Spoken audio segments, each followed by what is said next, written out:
अस्सलाम वालेकुम दोस्तों, आज के सियासतनामे में खुश आमदीद। मुझे उम्मीद है आप जहाँ भी होंगे खैर ऑफिस से होंगे। आज के सियासतनामे में एक्सक्लूसिव खबर, 26वीं आईनी तरमीम पार्लियामेंट ने पास कर दिया है, सेनेट से भी पास हो गई है। इसके क्या नताइज होने जा रहे हैं, सुप्रीम कोर्ट में क्या स्ट्रक्चर बनेगा आने वाले दिनों में, और मज़ीद कौन सी मज़ीद आईनी तरमीम आ सकती है, उस पर बात करेंगे। तो सबसे पहले आते हैं 26वीं आईनी तरमीम। तमाम पार्टीज ने बड़ा जोर लगाया। बिलावल भुट्टो साहब ड्राइविंग सीट पे थे। फिर मौलाना फजलुर रहमान साहब ने बड़ी अच्छी सियासत खेली। पीटीआई ने इसमें कुछ गेन नहीं किया, पीटीआई ने लॉस्ट किया। पीटीआई की मायूसी की वजह भी समझ में आती है कि अब वो जो जुडिशियल एक्टिविज्म हो रहा था वो अब नहीं होगा। इमरान खान साहब को जिस पर उम्मीद थी, जिसके चांसेस नज़र आ रहे थे, जिस तरह पिछले 7-8 साल से ये जुडिशियल एक्टिविज्म हुआ, जब साकब नसार साहब, बंदयाल साहब, एक पूरी सीरीज है ये चली, जस्टिस गुलजार, और फिर ये जस्टिस मुनीब, जस्टिस एजाजुल हसन, और ये अतर मिनल्ला, ये काफिला बहुत तवील है जिसको इन्होंने ज्वाइन किया। और ये आखिरकार आज मैं ये कह सकता हूँ कि ये सफ़र जो जुडिशियल एक्टिविज्म का था वो यहाँ पर इख्तिताम पजीर हुआ। अब पूरी दुनिया में जिस तरह जजेस, सुप्रीम कोर्ट के जज जो से हैं, वो ज़्यादातर जो डेमोक्रेटिक कंट्रीज हैं वहाँ पे पार्लियामेंट के पास ही आता है इख्तियार, पार्लियामेंट को इख्तियार दे दी, क्योंकि पार्लियामेंट सुप्रीम है। यहाँ पे तो जज सुप्रीम बने हुए थे। इमरान खान साहब के कहने पे लिखे लिखाए फैसलों, आईएसआई के दबाव पे, जिस तरह फैज अमीर साहब चलाते रहे, पूरा पूरा फैसला लिखा हुआ आता था और वो सुना दिया जाता था।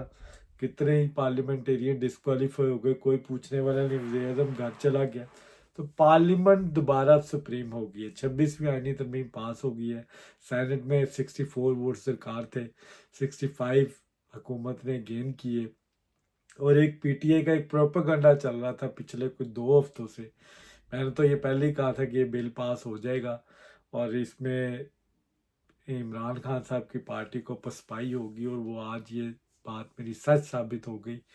पीटीआई के लोग जो कह रहे थे किसी की नानी, दादी, मामा, चाचा, बच्चा गायब हो गया था, प्रेशर डाला जा रहा था, कह रहे थे, उनकी मदद के बगैर ही ये बिल पास हो गए। पांच जो जब ये कौमी असम्बली में गया ये बिल, तो 5 लेले लॉबी में बैठे हुए थे जो किसी भी वक्त ज़रूरत पड़ने पर बुला लिया जाता। उसमें जैन कुरैशी और चौधरी इलियास जैसे लोग शामिल हैं, जो ना इधर के ना उधर के, इनका कोई पता नहीं ये किसके साथ है। बहरहाल जैन कुरैशी साहब ने अच्छी कोशिश की, अच्छे कार्ड खेले उन्होंने। पिछले 8-9 दिन से तो उनका राब्ता मुनक़ता था।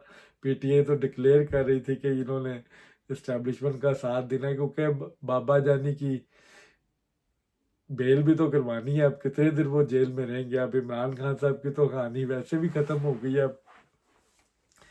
अब जो बिल पास किया, अगर इस पर आए हम, इस बिल में जो मेन चीजें हैं सिर्फ वो बताऊंगा। पहली जो मेन चीज है जिसके ऊपर ये सारी सियासत स्टैंड कर रही थी, कि सुप्रीम कोर्ट का जज कौन लगाएगा। पहले तो सीनियर मोस्ट जज ऑटोमेटिकली बन जाता था, अब वो इख्तियारात पार्लियामेंट के पास वापस दोबारा आ गया। 12 रुकनी कमेटी पार्लियामेंट की, वो ये जज निकालेगी, और उसमें ये चीज़ नहीं देखी जाएगी 3 नाम।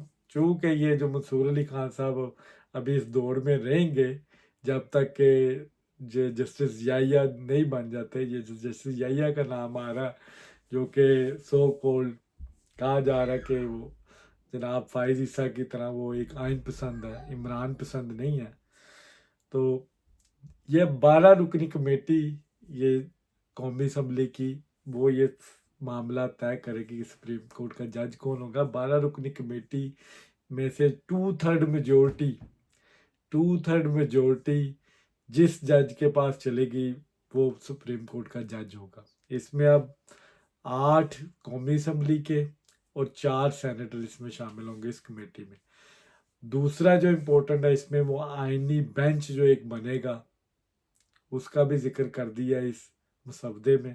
इमरान खान साहब की जो आर्मी एक्ट के तहत जो उनके ऊपर मुकदमात थे उस हवाले से वो बिल की शेक निकाल दी गई है। लेकिन एक नवीस सुनाता चलूँ इस व्लॉग से कि अब जो सेटअप आ रहा है, अब मैं आपको ब्रेकिंग न्यूज़ दे दूं कि इलेक्शन कमीशन मखसूस रिश्तों के हवाले से फैसला हुकूमत के हक में देगा। हुकूमत के पास 2/3 मेजोरिटी हो जाएगी। सेनेट में मौलाना साहब अगर उस बिल को ना भी करें सपोर्ट, तो किसी और तरीके से 5-6 वोट लेके अब आईनी तरमीम के बिल लाए जाएंगे। तो अब आने वाले दिन में हुकूमत के लिए कोई मुश्किलात नहीं होंगी, मज़ीद बिल आएंगे, मज़ीद आईनी तब्दीलियाँ होंगी, पाकिस्तान स्टेबल होगा। 4 साल तक ये गवर्नमेंट कहीं नहीं जा रही, पाकिस्तान में इन्वेस्टमेंट आएगी, पाकिस्तान में स्टेबिलिटी आएगी, पाकिस्तान की इकोनॉमी बेहतर होगी। अब ये तमाम सिनेरियो गवर्नमेंट की फेवर में गया आज की तरमीम के बाद, इसीलिए इसकी बड़ी इम्पोर्टेंस थी। इस आईनी तरमीम ने यह तय करना था कि पाकिस्तान की गवर्नमेंट की स्टेबिलिटी क्या है। आज ये तय हो गया, पाकिस्तान में इन्वेस्टमेंट भी आएगी, पाकिस्तान की इकोनॉमी भी बेहतर होगी, पाकिस्तान इंफ्रास्ट्रक्चर भी अब जो सा मज़ीद बेहतर होगा। हुकूमत ने साइन ऑफ रिलीफ लिया, सुबह 8-8:30 बजे इस पर जनाब सदर आसिफ अली जरदारी साहब दस्तखत भी कर देंगे और उसके बाद फिर चल तो चल रहा है। इमरान खान साहब के साथ बड़ी ज्यादती हुई है।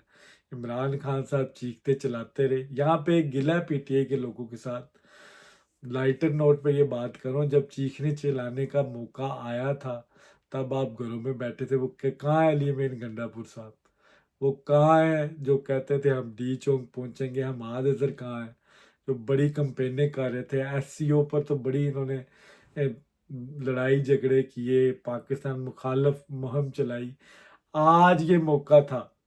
अच्छा, being a political worker, government के पास के नंबर पूरे नहीं थे, जिस तरह किस तरह भी करके किए इन्होंने।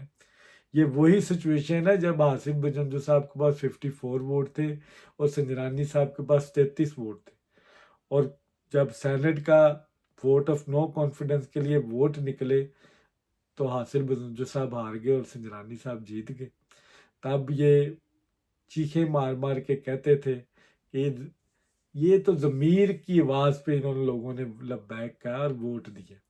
और हासिल बजंजो बेचारा कहता रहा कि ये फैज़ हमीद करवा रहा है, ये भुट्टो वालों ने करवाया है, मैं इधर जमहूरियत का कत्ल हो गया, जमहूरियत हार गई और भुट्टो वाले जीत गए। तब भी गलत था। अगर आज भी जोरे बाजू पे हुआ है तो ये आज भी गलत है। लेकिन ये मफाकात अमल आप कह लें इसको, कि जो बोया इन्होंने वही काटा है पीटीआई ने। और मंसूर अली शाह साहब के लिए भी जो 4-5 यूट्यूबर थे उन्होंने ये खबर खोदी है। जिस तरह उन्होंने उनकी हाइप क्रिएट की, जिस तरह उनको उठाया, जिस तरह के गलत मशवरे उनको दिए, और आलिया नीलम साहिबा को जिस तरह उन्होंने सपोर्ट किया, एक जूनियर जज को लाहौर हाई कोर्ट का जज लगाया, तो एक एक किस्म का प्रेसिडेंट सेट किया। अब सुप्रीम कोर्ट का जज भी अब वो सीनियर मोस्ट ही होगा जिसको गवर्नमेंट चाहेगी लगा देगी। अब यहाँ पे सिर्फ मंसूर अली शाह साहब की छुट्टी नहीं हुई, यहाँ पे आलिया मलिक की भी छुट्टी हो गई, अतर मीनल्ला की भी छुट्टी होगी, जस्टिस मुनीब अख्तर की भी छुट्टी होगी। जस्टिस याहिया अफरीदी ने जब हलफ उठाना है, कहने वाले बता रहे हैं अब कि शायद अब मंसूर अली शाह साहब वहाँ पे इस्तीफा दे दें। अभी भी कुछ यूट्यूबर्स के मैं देख रहा था बयान कि वो अभी भी कह रहे हैं कि हम कुछ जो 26 जज बैठेंगे, ये हो सकता है मंसूर अली शाह साहब को ही चीफ जस्टिस बना दें। अब ये पाकिस्तान के आइन के साथ खिलवाड़ अब दोबारा नहीं हो सकता। अब जो होना था वो हो गया माजी में। अब ये दोबारा अख्तियार पार्लियामेंट के पास आ गया। मिसकंडक्ट पे भी जज निकलेंगे, मैं आपको बता रहा हूँ पहले ही, कि वीडियो मेरी सेव कर लें। मिसकंडक्ट वाला जज भी अब पार्लियामेंट उसको काउंटेबल करेगी। लाहौर हाई कोर्ट का जज तो हो गई होगा काउंटेबल, अब ये जो सुप्रीम कोर्ट में बैठे हुए जज हैं इनके ऊपर भी 209 लग जानी आर्टिकल की। तो मज़ीद मुश्किलात हैं। जुडिशल एक्टिविज्म का खात्मा हुआ है। तमाम मुहब्बे वतन पाकिस्तानी जमहूरी लोगों को आज का दिन बहुत बहुत मुबारक हो। पाकिस्तान के लिए बहुत अच्छा है, ये पाकिस्तान में स्टेबिलिटी लाएगा, पाकिस्तान में मज़ीद जो पॉलिटिकल स्ट्रगल है उसको मुस्तकम करेगा, डेमोक्रेसी को मुस्तकम करेगा। अब मौलाना फजलुर रहमान साहब ने दोनों तरफ बड़ा अच्छा खेला, उन्होंने पीटीआई को भी साथ रखा, और यहाँ पे मौलाना साहब को दाद देनी पड़ेगी कि उन्होंने पीटीआई को नाको चबे चबा के ना अपनी तारीफों के पुल बांध दिए। हर बंदा पीटीआई का उठता था, वो मौलाना की तारीफ करता था। तो मौलाना वो जो डीजल वाला बात, वो माजरत के साथ ये मैं वर्ड कोट कर रहा हूँ, ये पीटीआई का दिया हुआ है, उसको उसका दाग धुल गया। अब आप पीटीआई के लोगों के मुंह से मौलाना की बुराई नहीं सुनेंगे। अगर सुनोगे तो पिछले 15-20 दिनों में जितनी तारीफें हुई हैं ना, वो क्लिप सही में है, वो दोबारा सोशल मीडिया पे चलेंगे और इनकी और बेइज्जती होगी। अब ये गालम गलोच का टाइम अब आया, अब इनको अपने लीडरान को गालियां देनी चाहिए कि वो घरों में छुप के क्यों बैठे हुए हैं, वो बाहर क्यों नहीं निकले, ये इन्होंने बाइकआउट क्यों किया, आके एहतजाज क्यों नहीं किया। आज एहतजाज करने का दिन था, आज एहतजाज करते, डी चौक निकलते, इस आईनी तरमीम का रास्ता रोकने की कोशिश करते, हुकूमत को टफ टाइम देते। सेनेट से भी पास हो गया, कोई एहतजाज नहीं हुआ, कौमी असम्बली से भी पास हो गया, कोई एहतजाज नहीं हुआ। अभी भी ये अपने वर्कर्स को, सपोर्टर्स को झूठे दावे लारे लपे लगा रहे हैं कि हम इसको वकीलों की मदद से और जजों की मदद से इसको उखाड़ फेंकेंगे। अब ऐसा हो नहीं सकता, कहीं पे भी 63 लगता नहीं है। बीएनपी के जो अख्तर मेंगल साहब हैं, उनके वोट, उनके पार्लिमानी लीडर, दो ही उनके वोट थे, दोनों ने दिए हैं। तो अख्तर मेंगल साहब खुद तो पार्लिमानी लीडर है नहीं, वो इस्तीफा दे चुके हैं। इस तरह बाकी जितने भी कौमी असम्बली में भी इनकी ज़रूरत नहीं पड़ी, तो कहीं पे भी इस शेख को आप चैलेंज नहीं कर सकते, क्योंकि ये 63 वाला केस नहीं है। वैसे भी पिछले दिनों ही सुप्रीम कोर्ट की वर्डिक आई है 63 के हवाले से कि अब वोट तो काउंट होगा, उसके बाद डिस्क्वालिफिकेशन होगी। तो फर्क कोई नहीं पड़ता, वोट तो काउंट होना ही होना है। वैसे है नहीं कोई डिस्क्वालिफिकेशन, बीएनपी का बार बार जिक्र किया जा रहा है, उसकी भी नहीं मेरे ख्याल से बनती। तो ये एक बुरा दिन था पीटीआई के लिए, योम स्याह के तौर पे मैं तो देखता हूँ।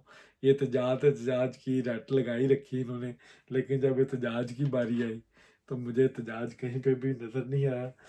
इमरान खान साहब के लिए मज़ीद मुश्किलात बढ़ेंगी। अब आर्मी एक्ट के तहत मुकदमात की भी शिक आएगी, उसको अगले मरले पे रखा गया है।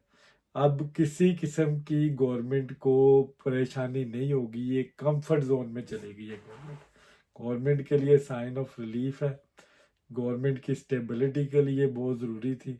पीपल्स पार्टी का किरदार नो डाउट इसमें बहुत ज़्यादा है, लेकिन इन तमाम पॉलिटिकल जमातों का बड़ा रोल है, इसमें आर्मी इस्टेब्लिशमेंट का बड़ा रोल है, जिन्होंने इनको जोड़े रखा, जिन्होंने ये सब कुछ करवाया। ये आज़ाद, मोहसिन नकवी, फैसल वाडा जैसे जितने भी लोग हैं, इन सब की मदद से ये बिल आज पास हुआ है।